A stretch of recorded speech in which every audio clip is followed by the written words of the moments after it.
गुरुदत्त सेवा संघाच्या वतीने दत्त जयंती उत्सव दरवर्षीप्रमाणे यंदाही अत्यंत उत्साहात आणि भक्तिभावाने साजरा करण्यात आलाय। गेल्या 10 वर्षांपासून सुरू असलेल्या या उपक्रमाचे यंदाचे 11वे वर्ष असून परंपरेप्रमाणे पारायण, व्रत, जप, तप कार्यक्रमातून भक्तिमय वातावरण निर्माण झालंय। अभिजित उपाध्याय, दादा गुरुजी यांच्या मार्गदर्शनाखाली वर्षभर विविध सामाजिक धार्मिक उपक्रम राबविले जातात। त्याचा परिपूर्णतेकडे नेणारा दत्त जयंती महोत्सव हा संघाच्या कार्यातील मुख्य आकर्षण ठरतो। यावर्षी सुप्रसिद्ध भक्तिगीत गायक राहुलजी शिंदे स्वर सिंधुरा संगीत मंच यांचा भव्य भक्तगीतांचा कार्यक्रम आयोजित करण्यात आला। त्यांच्या सुरेल गायनाने वातावरण मंत्रमुग्ध झाले आणि भक्तांना अपार आनंदाचा अनुभव मिळाला।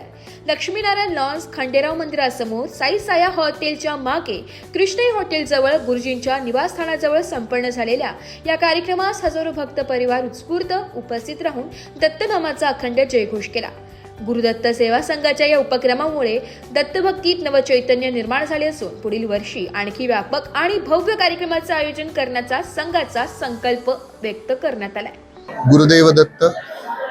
गुरुदत्त शिष्य सेवा संघ यांच्या वतीने गेल्या 10 वर्षापासून प्रतिवार्षिक या ठिकाणी दत्त जयंती, दत्त पारायण व अनेक व्रत जप तप अनुष्ठान या ठिकाणी होत असतात। मी अभिजित उपाध्याय, दादा गुरुजी आमच्या गुरुदत्त शिष्य सेवा संघातर्फे अनेक उपक्रम राबवण्यात येतात।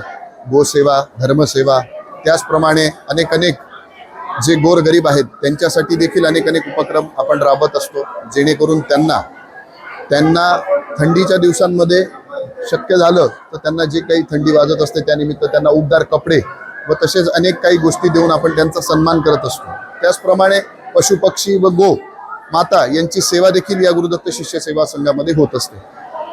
या उत्सवाची मुख्य प्रेरणा काय होती, काय सांगा? या उत्सवाची मुख्य प्रेरणा म्हणजे फक्त गोसेवा, धर्मसेवा, राष्ट्रसेवा, श्री दत्त महाराज यांची सेवा ही मुख्य प्रेरणा होती आणि संपूर्ण सृष्टीला, जगातील प्रत्येक मनुष्याला दत्त महाराजांचे आशीर्वाद प्राप्त व्हावेत हेच एक मुख्य प्रेरणा होती।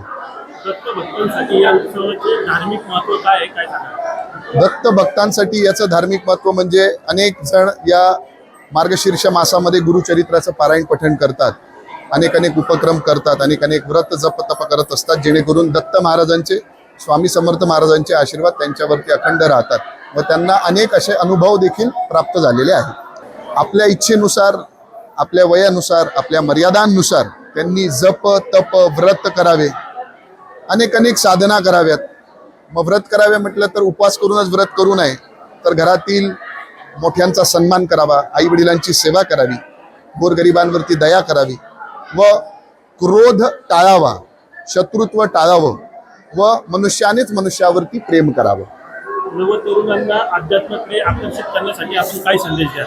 नवतरुणांनी सर्वात महत्त्वाचं म्हणजे अनेक असे धार्मिक उत्सव आहे, त्या धार्मिक उत्सवांमध्ये सहभाग घ्यावा, साधू संतांचा मान सन्मान करावा व व्यसन टाळावं हेच मी म्हणेन।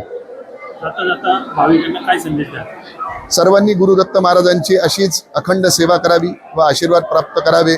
असंच ज्या वर्षी ज्याप्रमाणे तुम्ही आलात त्याचप्रमाणे प्रत्येक वर्षी या कार्यक्रमामध्ये सहभाग व्हावा, गुरुचरित्राचं पारायण करावं व अखंड दत्त महाराजांची सेवा करावी हेच मी सर्वांना संदेश देऊ इच्छितो। दत्त जयंतीचं औचित्य साधून आज पाथर्डी फाटा परिसरात उपाध्याय गुरुजी आणि त्यांच्या संपूर्ण परिवाराने अतिशय सुंदर अशा कार्यक्रमाचं आयोजन इथे केलेलं आहे। त्यामुळे तमाम जे दत्त भक्त आहे त्यांना एक वेगळा आनंद आणि पर्वणी या निमित्ताने मिळालेली आहे। खरं तर उपाध्याय गुरुजी यांची एक वेगळी ख्याती आहे की देवी भागवत असेल किंवा भागवत कथा असेल किंवा कुठलीही कथा असेल ती त्यांची एक सांगण्याची वेगळी खासियत आहे आणि त्यामुळे ते संपूर्ण नाशिक जिल्ह्यातच नव्हे तर महाराष्ट्रात सुद्धा सुप्रसिद्ध आहे।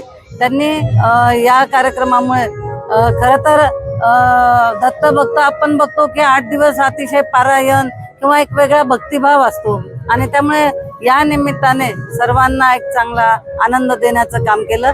त्यांना मी मनापासून शुभेच्छा देते। दत्त जयंतीच्या सर्वांना हार्दिक शुभेच्छा। ब्युरो रिपोर्ट, नाशिक लोकशाही न्यूज, नाशिक।